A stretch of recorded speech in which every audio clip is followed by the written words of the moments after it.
It's back to school season, and Clorox is donating 2 million disinfecting wipes to classrooms across America. Because back to school means things can get a little bit messy. Just ask second grade teacher Mr. Torres. Put me and just one Clorox wipe on a team, we can take on crayon smudges, sticky fingerprints on every surface, sneezes on the door handle, juice box explosion by the sink, snack crumbs, and don't even get me started on the bathroom passes. Clorox disinfecting wipes, teacher's #1 wipe. Think about it.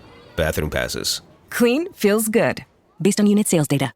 Subtle results, still you, but with fewer lines. Botox Cosmetic, out of botulinum toxin A, is a prescription medicine used to temporarily make moderate to severe frown lines, crow's feet, and forehead lines look better in adults. Effects of Botox Cosmetic may spread hours to weeks after injection, causing serious symptoms. Alert your doctor right away as difficulty swallowing, speaking, breathing, eye problems, or muscle weakness may be a sign of a life-threatening condition. Patients with these conditions before injection are at highest risk. Don't receive Botox Cosmetic if you have a skin infection. Side effects may include allergic reactions, injection site pain, headache, eyebrow and eyelid drooping, and eyelid swelling. Allergic reactions can include rash, welts, asthma symptoms, and dizziness. Tell your doctor about medical history, muscle or nerve conditions including ALS or Lou Gehrig's disease, myasthenia gravis, or Lambert-Eaton syndrome and medications, including botulinum toxins, as these may increase the risk of serious side effects. For full safety information, visit BotoxCosmetic.com or call 877-351-0300. See for yourself at BotoxCosmetic.com.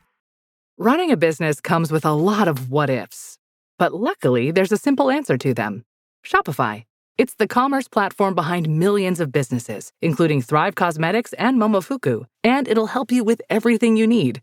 From website design and marketing to boosting sales and expanding operations, Shopify can get the job done and make your dream a reality. Turn those what-ifs into... Sign up for your $1 per month trial at shopify.com/special offer. Pie in the Sky Media. This series contains adult language and descriptions of graphic violence throughout. Listener discretion is advised.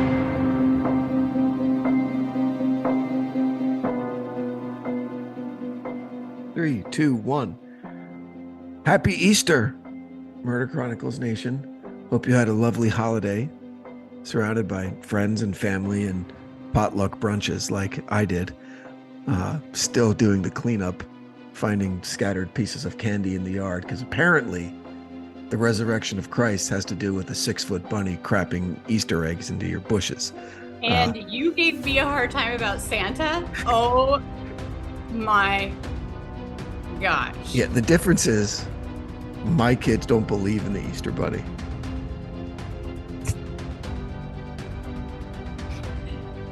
Touche. But no, it was great. Friends, family. How was your Easter? Did you do anything fun? It was great. I mean, we always have, we're on a first name basis with the Easter Bunny. Brandon's like ready to pounce. I believe in magic, and as you know, Brandon doesn't. Uh-huh. Yep. Anyway, it was kind of one of those moments where, you know what, something magical then becomes something like greedy children, kind of like, because, oh wait, my kids are on spring break. Never mind, I can't talk about it, but. Because you might ruin the fact that the Easter Bunny isn't real. They might go, Mom, but you promised. Your kids that are of driving age and voting age are going to be upset that the myth of the Easter Bunny is shattered. Okay, I have a 9-year-old, okay? Okay, let's move on.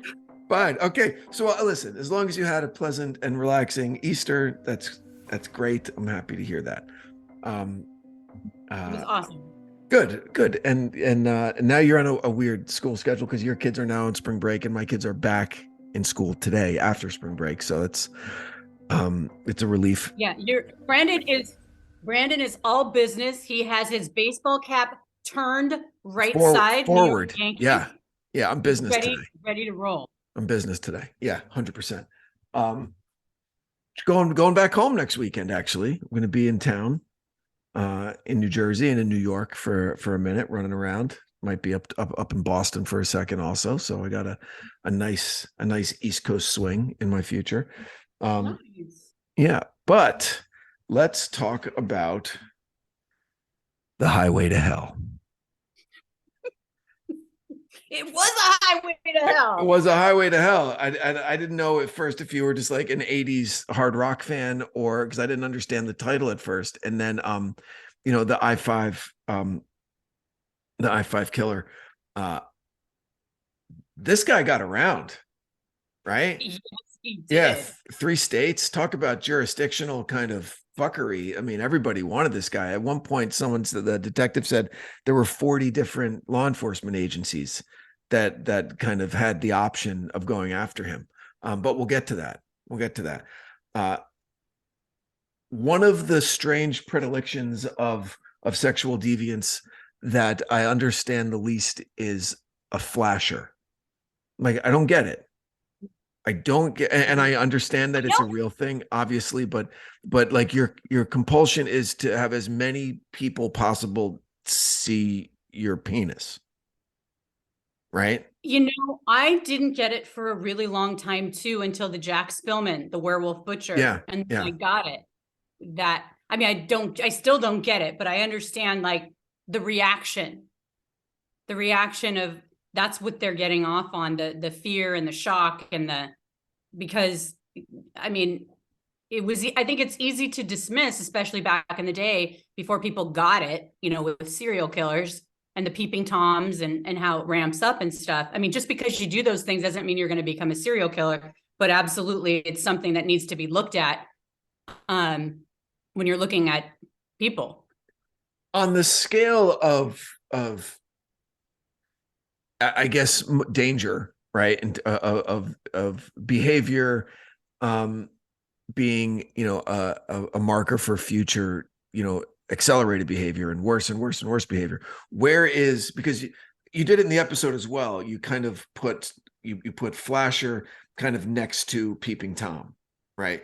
And those seem a little like, I don't know which is worse. I don't know which is thought to be worse. They're I don't think they're born of the same compulsion by any means.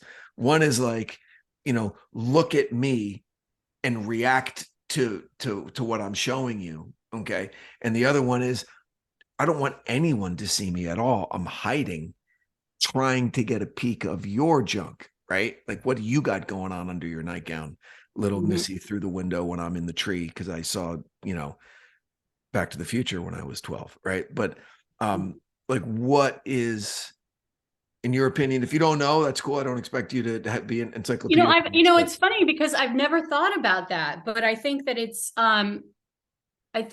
probably equal, but in a totally different way, because you're completely, in both cases, you're violating, and this is just right off the cuff, my first knee-jerk reaction. It's like you're violating someone's privacy. You're lurking around. See, I would go the other way. I would think that a flasher is worse because it's more brazen, it's more confident. You're actually connecting with a person. You're out there. Someone could reach out and fucking grab you and punch you or get a description. But somebody knows where you live. That would just that would paralyze me with fear. Sure, but wouldn't you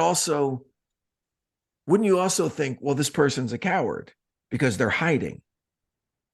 They're not going to actually do any physical harm to me. There's something so invasive. It's invasive, to be sure. I'm talking about who's more likely to progress to murder. If I had to, and this would be a crazy choice, but since we're going here, if I had to choose between seeing a stranger's dick and letting someone spy on me. Yeah, it's weird that we got there this quickly. I know. Right? What would you rather do? I think if I was if it was a one-off, it's like I could handle.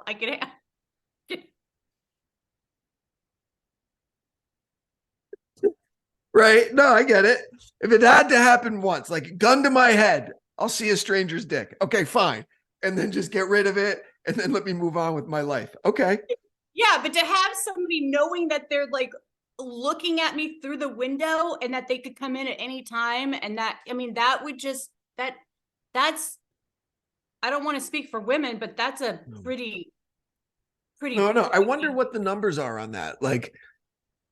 Sure, there's data of people, offenders who began as flashers and progressed to murder, and began as peeping Toms and progressed to murder. I wonder which has the most on it. I would be interested in that.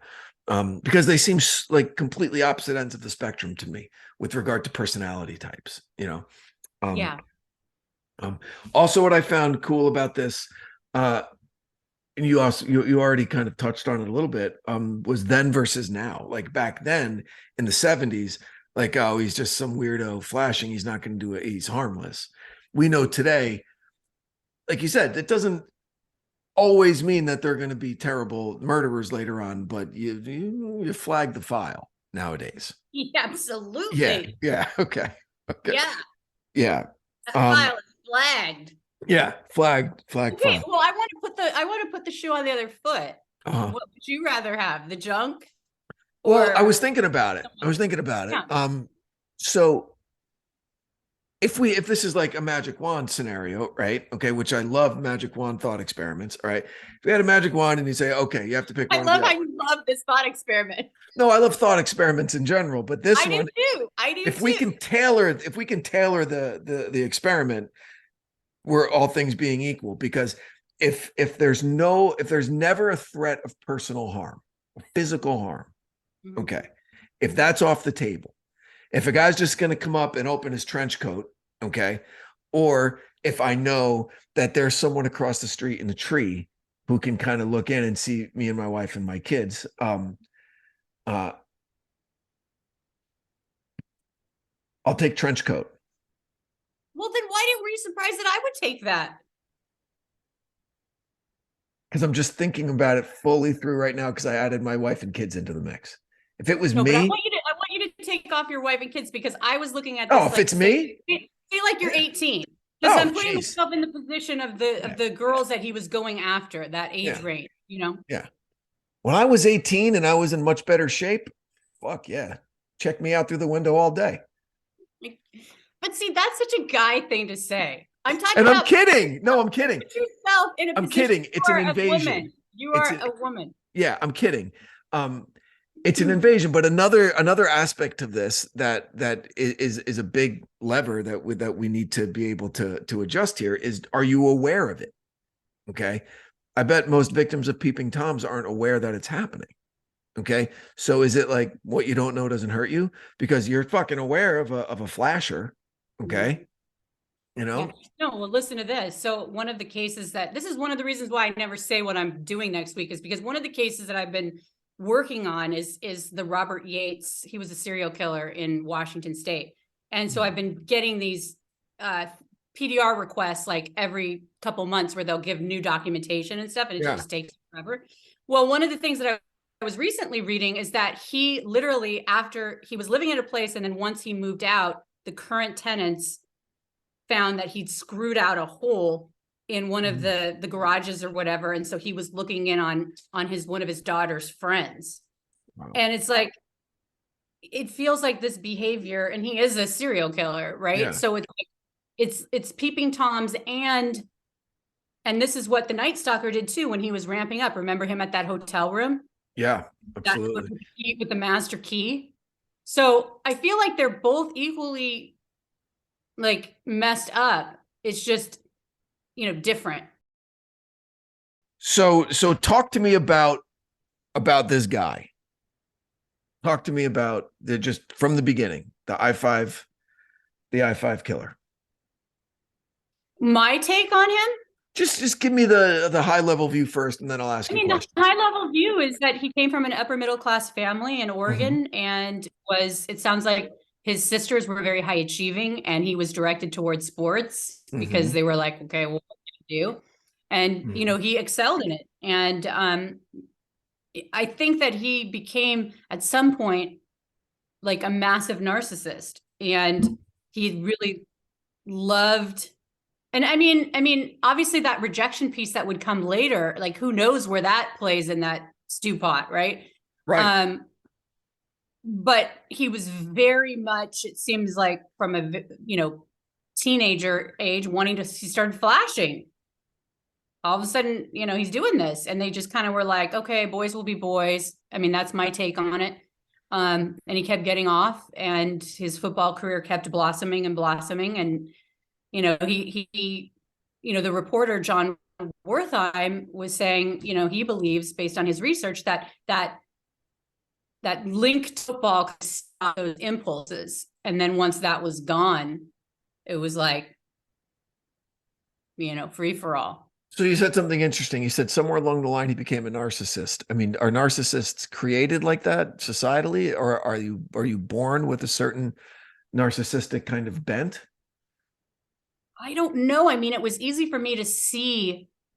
I think we've had enough narcissists in our lives that we know what that looks like, and we know what they're fueled by, and just the constantly concerned about what his physical being was like. I mean, hey, I'm a narcissist. I like to look good. I like to whatever. I get that, but that's different.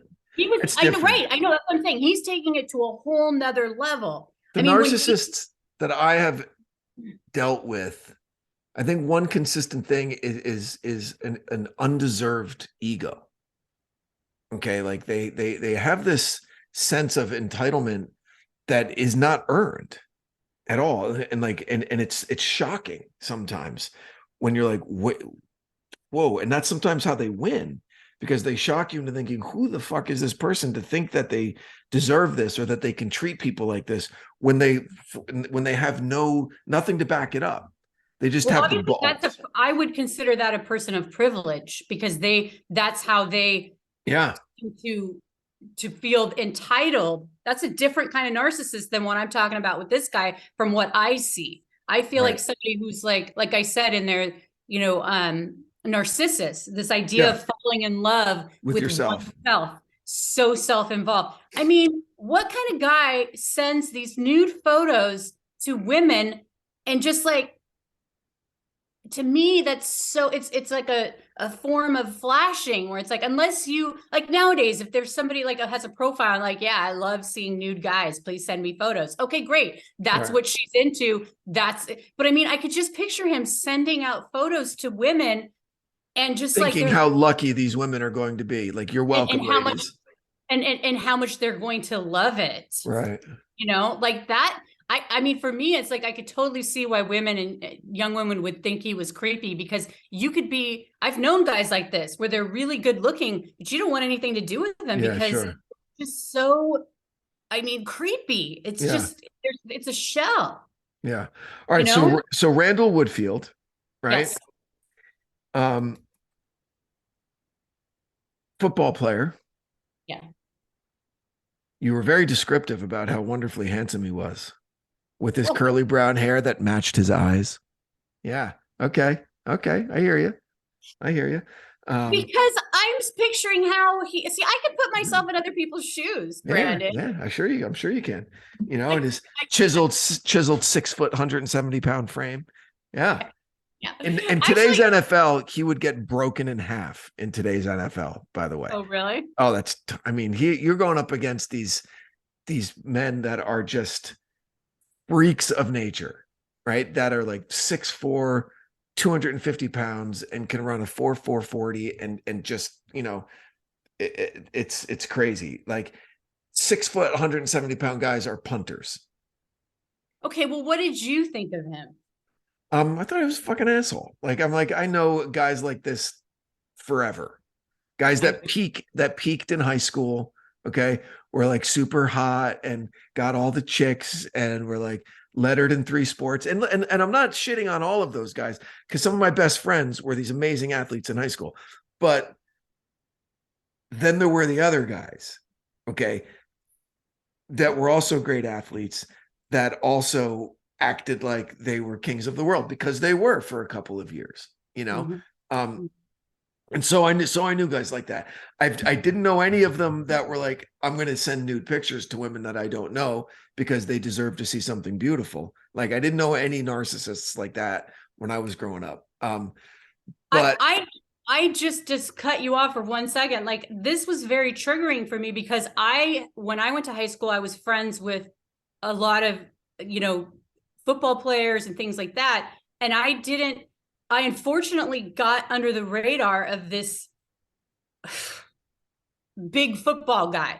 Mm-hmm. And I was like a freshman, and he, like, for whatever reason, got into me, and I didn't like him. Like, I didn't want to be with him. Mm-hmm. And he basically exhibited this kind of retribution type behavior toward me.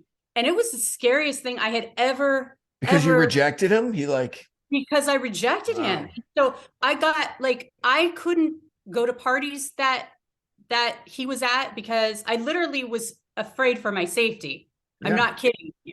And I didn't even realize it. I kind of forgot about it because, it was high school, right? Yeah. And then doing it, it came back up, but just that kind of, and again, I've had football players who a huge part of my life that were amazing people. And so I have nothing against football players at all.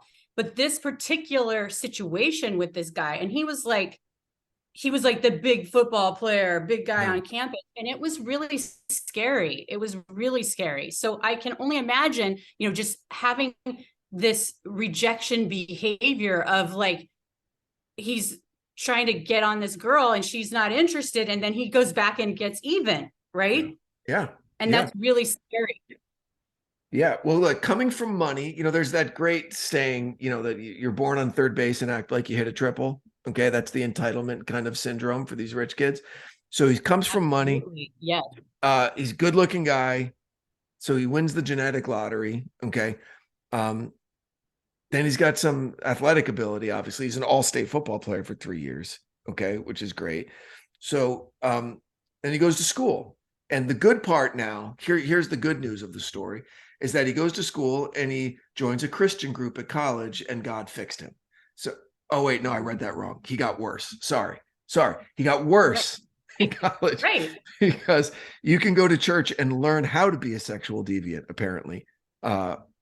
Okay, Branden. Okay, Branden. Tell me I'm wrong. Thank you. Okay. I think that he had everyone snowed and that he was on this collision course path for a long, long time. Well, here's the reason I bring it up. Just given the history of the last 30 years, and let's just, and just with the Catholic Church, okay, there's an obvious history of awareness of terrible sex crimes going on and covering it up. Mm-hmm. Okay. Yeah. So now that's something that Mr. Woodfield here was a beneficiary of, not always from religious groups, but of something happening and him being able to get away with it. Okay. He had arrests. He had tons of allegations of being a flasher. Okay. So what is the possibility of, if the cops know it, if administrators know it, if his coach knows it, the religious group he was a part of knew it. Okay. I'm sure they were trying to counsel him. Everybody knew what was going on and no one did a thing about it. Why? Because he was good at catching a football. There's this thing that happens with good looking people. Yep. You're in the bubble. People don't want to believe that they're predators.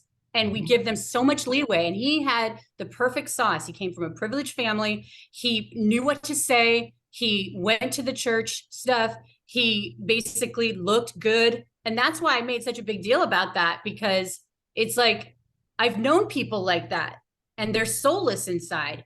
Yeah. And it's you know what? But because they look a certain way, we just don't want to believe that they're capable of doing that. We want to believe that it's the dirty old guy with the wrinkled raincoat that's, he's the one, right?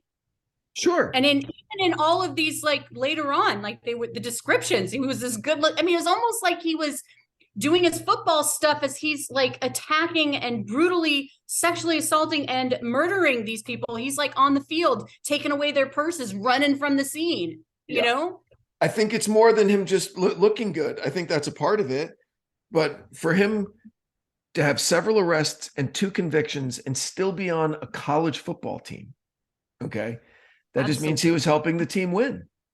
Oh, and I'm not discounting that at all. Yeah. Helping the team win. Football friends that I had, I saw them get away with stuff that was crazy when I was younger and hanging out with them. And it's our friend group. I wasn't just hanging out with the team. I was saying at parties, and they would do, and it's they would get free passes. They would, their grades didn't have to be as good as everybody else. I mean, it's not anything new. And I totally agree with you 100%. Not anything new. Not anything new. But you know what's interesting? There is one good thing I will say about Randall Woodfield here is how things have changed in 50 years since he was playing organized football. Okay. Scouting report on him from his college coach was he's a coward because he doesn't want to get hit. Okay. I'll say he's a fucking genius because he didn't want to get hit, because it's stupid, right? Let's just be honest. It is the willingness, like, I'm going to go out there and propel my body as fast as I can into someone else's body. And I know it's a condemnation of the sport of football and combat sports in general, but I think we've evolved as a society to a point where we can acknowledge it, and that the young men who are going to play are doing with the full knowledge that it's going to shorten your fucking life considerably. And if you still want to go. Back then in the 70s, we didn't have the science, we didn't have whatever. People were looking the other way. There wasn't as much money behind it. And this guy, I don't consider it to be cowardice to say, you know what, I don't feel like getting hit. I don't want to go across the middle and get my head taken off by a 220-pound inside linebacker who's just waiting for me to be defenseless, looking at the ball. Okay. So, I think that given the Bad News Bears mentality back in the day, and that's what you did for your team and country. Yeah. Like, I don't think he was doing it to be smart. I think he was doing it because he was a coward and he was a narcissist, and it was all about him. It had nothing to do with team. Yeah. And clearly,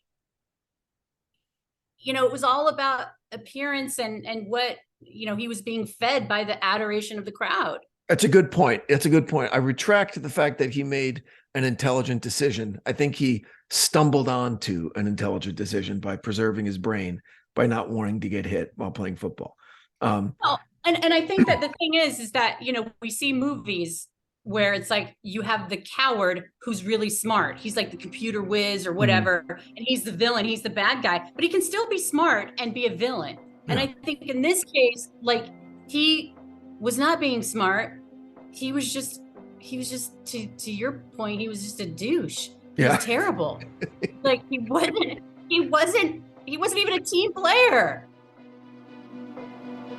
We'll be back after a quick break. This Friday, Jamie Lee Curtis and Lindsay Lohan are back to switch things up in Disney's Freakier Friday. OMG, yes. It's an absolute riot. Woo! And the only movie that can be described as so much weirder than the last time. What last time? It's the frequel. You ready? We've been waiting for. That absolutely slays. What deeply out of touch old person came up with that? You did. Wow. Don't miss the comedy event of the summer for all ages. Disney's Freakier Friday, in theaters this Friday. Get tickets now. Rated PG. Parental guidance suggested. It's Wednesday Addams. I see you're trying to distract yourself from your own banal thoughts. Let me help. Here's a recording thing made of my latest root canal.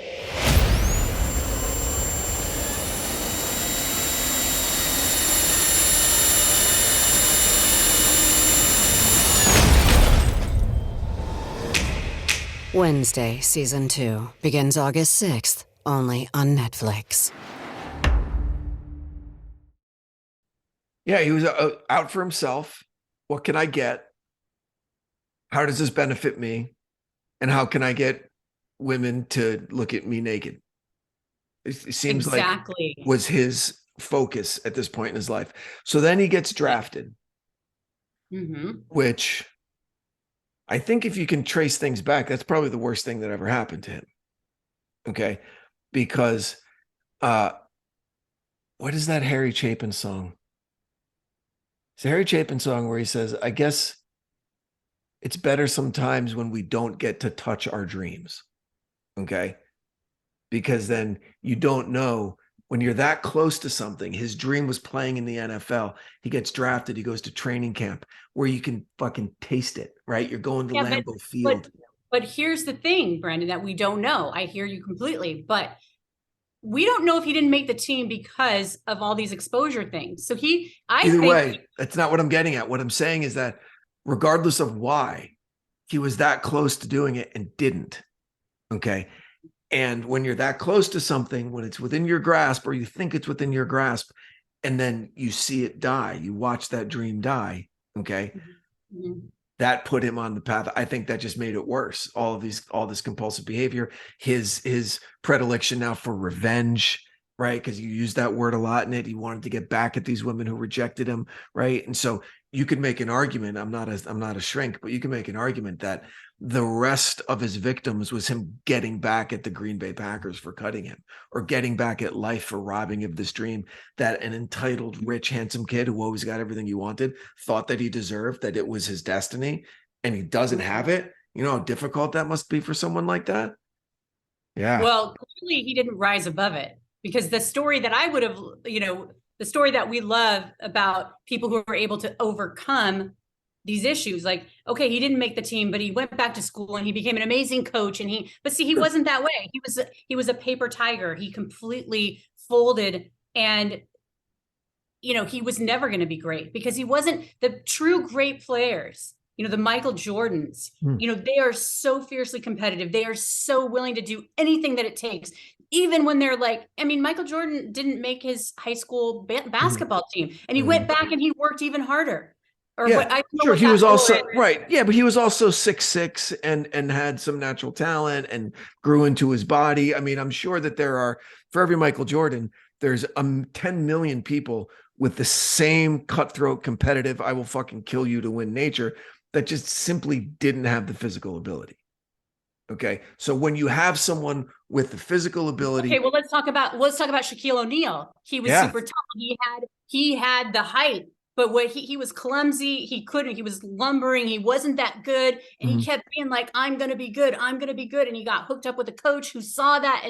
And that's the thing, the difference between this guy and players like this, where it's like, he wasn't willing to put in the time. He wanted to go flash people. He was willing to put in enough time to look good and to be on the team, but it wasn't what you need to be a winner, where you have it in your heart and you have it in your soul. Like, he didn't have the discipline. That's required. Discipline is everything. It's everything. Yeah. He didn't have that. And I went to high school with a kid named Mike Leach, who was, back in the 90s, he had every record in New Jersey as a wide receiver. Okay. And fantastic football player, big kid, strong kid, good family, disciplined, like we say. And he gets drafted by the Tennessee Titans as a tight end, because he didn't have a wide receiver body for the NFL. He had a wide receiver for, a small district in New Jersey. Okay. But when you get to the next level, you're with people a couple inches taller. Okay. A lot faster. Okay. And so he's like, all right, so what do I do? Coach said, well, now you're a tight end. You've got the body, which is like a bigger, thicker kind of guy. And you're reliant less upon speed. Okay. And more upon durability. Okay. But he was behind this guy named Frank Wycheck, who was this great Tennessee Titan tight end for a long time. And so his agent says, you're never going to play. You're never going to play if you stay at this position. He goes, well, what do I do? Because the agent knew how disciplined Mike was, and he would listen to him. He goes, if you want a career in the NFL, in the offseason, you go put on 30 pounds and get bigger, right? And learn how to be a long snapper. Okay. For every field goal, every punt. Okay. And he did it. And he picked up, and he had a fucking 20-year career in the NFL. And made a ton of money and has his pension and did it all because he had the discipline. He was able, it's like the book, Who Moved My Cheese, right? If you haven't read it, you should read it. It's like, maybe what you're going after isn't the right dream of yours. Okay. Right. And exactly. And that's why I say, back to your point about that song, Chapin, that he shouldn't have found out. For him, that destroyed him, and he chose to destroy other people. Yes. And just be a complete, narcissistic, egomaniac psychopath. Whereas other people, like you just mentioned, Leach, they'll took pivot that opportunity. Exactly. Right. They'll pivot and use their focus and use their discipline in a way that where the road opens up for you, it doesn't narrow. The road gets bigger. Like, oh, look at all this opportunity now. But nope, he decided to go make women look at his dick. Yeah, exactly. Yep. Yeah. And then far, far, far worse things than that. Yeah. Absolutely. Yeah. So, okay. What happened in the NFL, I don't know if you follow the NFL, was that because it's interesting how you say you can't even find a record of him. We don't know this guy, and he wasn't an NFL player, like all that kind of shit, right? Aaron Hernandez. Have you heard of Aaron Hernandez? I have, yeah. Yeah, Boston Globe and Wondery did a great podcast about him called Gladiator. And basically, it's like he was a serial killer that was on an NFL team, a premier NFL team, the New England fucking Patriots. Okay. So, and you see how the NFL dealt with it. Like as soon as, boom, the indictment came, cut, gone, you're done. You're out of very, very publicly. They put a chasm between themselves and Aaron Hernandez, you know? And if you haven't checked out the podcast, I have no stake in it, but you should 100% go listen to the podcast on Aaron Hernandez, because the spotlight reporting for the Boston Globe is, as you would expect, it's amazing. And circling back to Michael Jordan real quick, over the weekend, took the family to see Air, the new movie. If you haven't seen it, you should. We went too. Oh, how great was that? Oh my God. I loved it. I absolutely loved it. I loved it. I love Michael Jordan is, I don't know if you've seen The Dance, but I mean, I've always loved Michael Jordan, always. And I'm not a huge sports fan, but what I am is like, I love learning about sports figures across the board, what it takes to achieve excellence. So you asked me if I knew a lot about sports. I don't, but I do know about players that I really like and admire. And I loved Air, and I couldn't wait to see it. And it was amazing. And I love Affleck, and Affleck's a treasure. He's one of our best directors right now. He's so great the way he crafts a film. He's incredible. And Viola Davis, amazing, quiet, intense. I mean, just that they're giving her through his mother. That's what you need. Somebody like smart and not willing to compromise. And I love how they made that, what she said about, like, he's that player. Yeah. He's the player that can ask this. He's the player that's going to be great. Because if you're not great, you can't ask for that. Yeah. You're not going to get it. But when you're great and you hold out, you can get it, because you know. And it happened. It was great. I loved it. I was sitting there just like, I mean, all of Gen X, because that was such a watershed moment in our lives, right? 85, right? I remember where I was begging my mom for Jordans, right? And getting them. And then I just, oh my gosh. Right? It was incredible. There's so many stories about Jordans. I used to work with this Mormon kid. He had like 30 brothers and sisters growing up, and not a lot of money. And we were talking one night at work, and all he wanted was a pair of Jordans. He was a basketball player when he was like, 14, 15 years old. And his parents were like, that's way too much money for any one item. I'm sorry. Right. We're not wealthy. And he begged, please, please, please, please, please, please. I don't want anything for Christmas. I don't want anything for the next 3 Christmases or the next 4 birthdays. I just want this pair of Jordans right now. And he got them. I know. I was back there. I know, Brandon. I get it. Got them. And he would only wear them in a gym on the basketball court. He kept them in the box in his backpack. He'd take them to school in the box and then take them out for basketball practice, then put them back in. And they lasted him like forever. Yeah. That's so missing in today's culture. I was just going to say that as I'm telling the story, I'm like, my asshole kids, they get like whatever they freaking want whenever they ask me. And now I'm mad at myself. I'm a terrible parent. I know. And that's what I'm saying. Me too. I mean, that's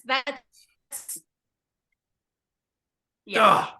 All right. You know what? We loved it, and it was great. And I just love that Air is getting its due. And for people who are acting like it's a marketing movie, blah, blah, blah. I'm like, wait a second. What are you talking about? You're missing the entire thing. Missing the whole thing. You know what was great is that it was the first time in years since pre-COVID that I had to like search around for a theater to find tickets together, because they were selling out everywhere for Air. It was great. I was bummed that I had to like drive a little farther away, but I'm so stoked. It's like the audiences are back, and they're going to see an adult drama that's not a Marvel movie or a sequel to anything. I know. Yeah. It was great. Yeah. I liked it. So I liked the part coming up in the episode we're getting into a lot of my favorite parts right now, but where the cop saw him standing on the corner, but like, he's too far away to be my guy, even though he matched every single thing in the description. I was like, nah, too far away. Okay, maybe stop him anyway, buddy. Okay. I know. Did he still have the tape on his nose? Still the tape on his nose, everything that he's wearing, everything. You're like, no I don't know if he had I don't know if he had the tape on his nose. But I think that's like, again, that the confirmation bias of like, there's no way that it's humanly possible. Yeah, right? I know. But here's this guy who was a wide receiver, an athlete still. I'm sure obviously he kept himself in shape. So yeah, I'm sure. But so let's talk about the tape on the nose thing. Because it's interesting that he thought it would save him, but it wound up fucking him. But I really enjoyed that explanation, that if you have something like that, that's all they're going to look at. Okay. Because I've done work with a Navy SEAL who was CIA trained in interrogation techniques and stuff. And they're taught that when someone looks at you, and a Western English speaking person, okay, will look at your face like they're reading a page of a book, right? They'll start upper left, not on your eye, but upper left. So they'll always remember your hair color first, or if you're wearing a hat first, and less about eye color or what you actually looked like. Okay. So this is somebody in the United States? It's just someone in the US, England, whatever, people who read left to right, top down. Okay. That the first thing they'll look at is the top left of your head, or as I'm looking at you, top right. Okay. So it's an old stage actor kind of thing as well. Like the most powerful place to stand on a stage is down stage right. Okay. Because that's where everyone naturally goes. That's where you want to look to your left first, because you're used to reading books from left to right. So, so if something sticks out, like that's what they're going to remember, which I like about the tape thing. But then he wore it every time. So this dipshit, like, yeah, oh yeah, the guy with the tape on it. Yeah, that was the guy. That was the guy. This was the guy. This was the guy. Have you ever seen Home Alone? Yeah. First one. It totally reminded me of the Wet Bandits, where the leave the sink on. Like, okay, no, we know it's you every time, dipshits. Yeah. But then there are always these. There were so many of these little statements that you made in the podcast that made me think that oftentimes he did rely kind of on his wits to get himself out of jams. One thing he said, he knew better. One of the detectives said he knew better than to talk to the police.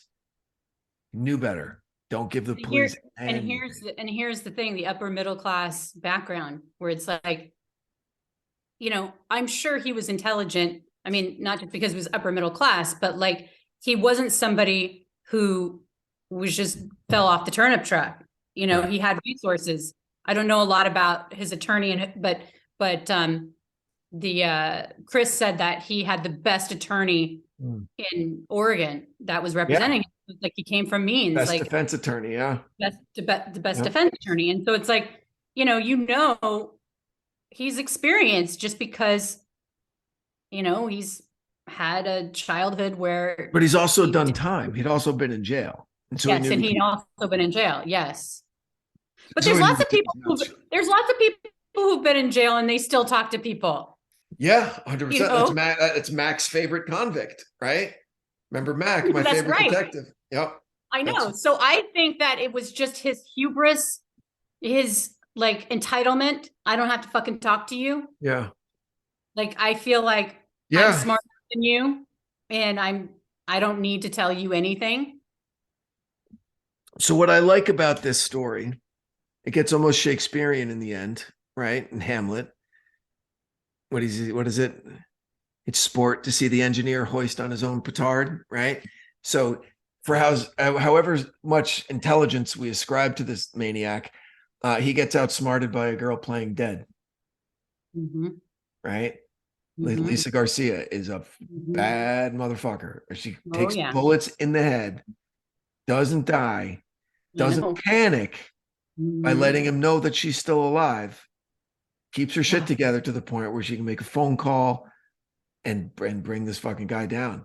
That is some shit right there. Yeah. That made me. While your best friend is, you hear your best friend dying. Dying. Yeah. Yeah. Yep. So kudos to Miss Garcia there. But so let's talk about how he got his name, the I-5 Bandit, because he would just, for those who don't know, Interstate 5 connects, all of the western states. It's like mostly almost a coastal highway, not like PCH, but it's kind of near the coast. I've driven it, from LA to Seattle before, and to Portland a bunch of times, and it's just a long, lonely stretch of highway that goes on and on and on and on and on. A lot of beautiful scenery, and on a lot of beautiful country, a lot of beautiful scenery, a lot of little towns dotted here and there, but not unlike the Night Stalker, who kept close to the 101 freeway in the Valley in Los Angeles when he was here. Woodfield stayed within 2 miles of Interstate 5. Right? Yeah. Yeah, that was a strategy. Yeah. And did he have, talk about how he would find victims? Well, what I found really fascinating and frightening was it almost felt like I don't even know any other word for it, so I'm sorry to use this word, but foreplay, in the sense of he would go to these payphones, made these calls to had no interest in what he was offering. And then it was like that would jack him up to then go and do these attacks to on someone unsuspecting else. Women. Right. Someone else. Yeah. He'd get rejected by one woman and take it out on a stranger. Yes. But just this weird behavior of all these. I mean, it was like that ritual that we talked about last week, where it was like he had to make these phone calls. He had to get that rejection mojo going. And I don't mean to be cavalier about it. I don't know how to say it in any other way. It just was that obviously was part of his ritual to pump himself up to then go attack other people. Yeah. And it's like he's manufacturing anger and passion that he could, because, in the absence of that rejection over the phone, he might not have had the mojo going to go out there and do some shit. It's a very, very strange MO. I think it's just part of what his process was. Yeah. Like he had to do it. And it was in evidence with all of those calls. And that's what ultimately got him caught. Right? I know. And so every time I've said that this guy's smart, I take it all back because he's a fucking idiot. Because he did everything on a calling card, right? You can map every one of his movements. I know. And he did it every single time. Every time. He did it every time. On a calling card. And you know what? And you know what that is a symptom of? There you go. Rich kid not paying his own bills. Oh, here's a calling card. Here's a calling card. Here's a calling card. Right? Yeah. And his landlady, please do a search warrant. And look what I've been dealing with. Yep. Like this asshole's made all these calls and charged them to my account. And he's not thinking, oh, I better not make these calls because he thinks he's smart. Like, hey, that's that entitlement piece of like, hey, I want to make a call and I'm going to make a call and I'm going to use my calling card. If he had a pocket full of dimes, we may have never found him. Right? I mean, it's just, I think you and I are both tapping into just the entitlement of this guy and just through the whole thing. And it's just so, and he's never confessed to his crimes. He's never, told people why he's done the things that he's done. Like, it's just. But convicted, life plus 35 years or something like that he got? Yeah, but he's never I think that's one of the reasons why he's not, people know Ted Bundy. Right, sure. And it sounds like, everybody's always like, well, people like Ted Bundy or not like Ted Bundy, but he's, people have been interested in him because he was good looking and he was an attorney and he was smart and he, blah, blah, blah, where it's like, this guy was good looking, this guy, but he didn't, whatever reason, people don't really know a lot about Randy Woodfield. I mean, had you ever heard Randy Woodfield before you listened to this? I think I'd heard about the I-5 killer before in passing. But the name, Ted Bundy doesn't have a nickname. Does he? The co-ed killer? Like, what was Ted Bundy's nickname? Ted. That's it, right? He Head. didn't he didn't have like a title, like the Green River Killer or whatever. Yeah. Like like John Wayne Gacy doesn't have a title also. It's just like the fucking name, right? Yeah. Yeah, but you don't know Randy Woodfield's name like that. You know the I-5 killer. Right. And then you know what he did? He actually sued Anne Rule, who wrote a book about the I-5 killer when he's in prison. Wow. Did he win? Oh. Okay.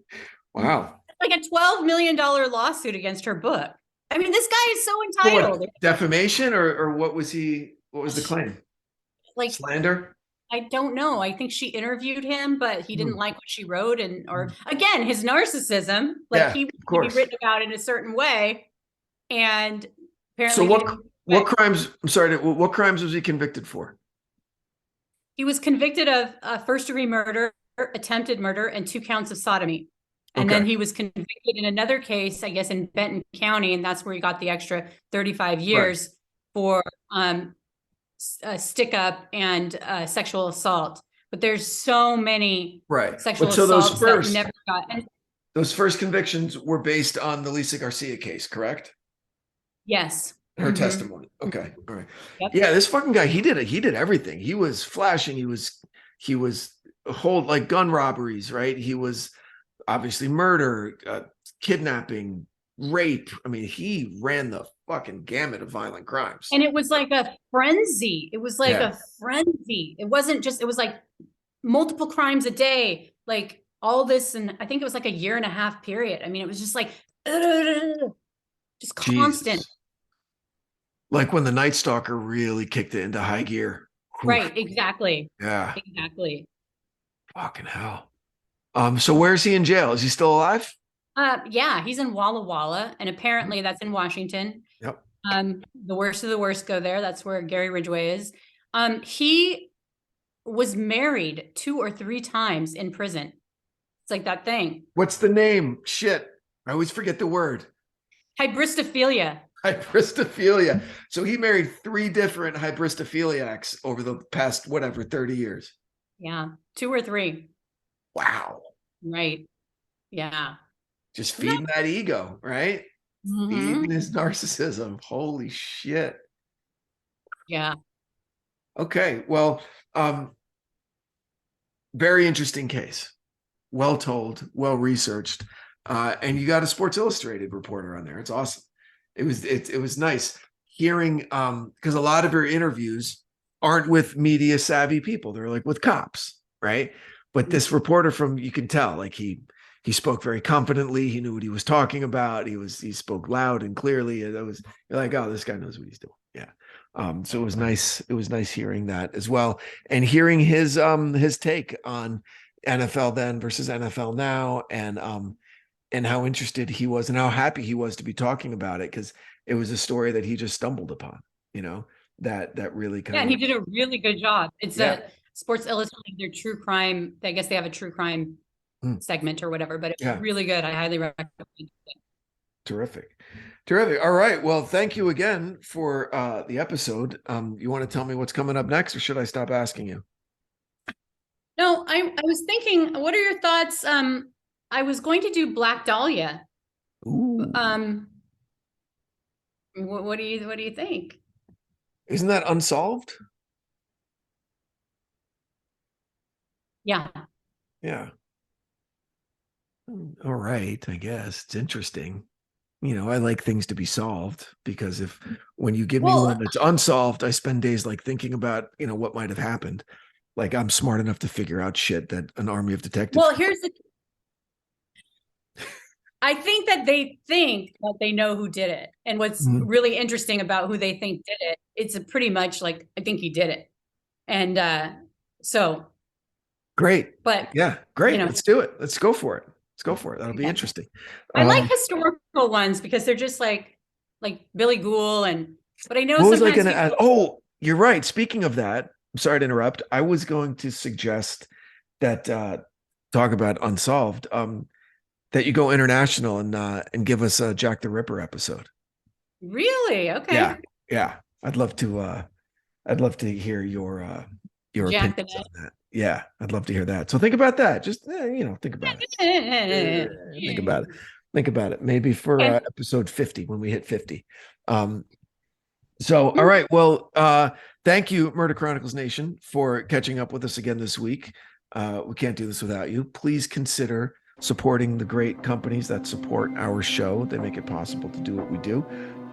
Carolyn, as always, thank you so much for your hard work. This was a great episode. Anything you'd like to add?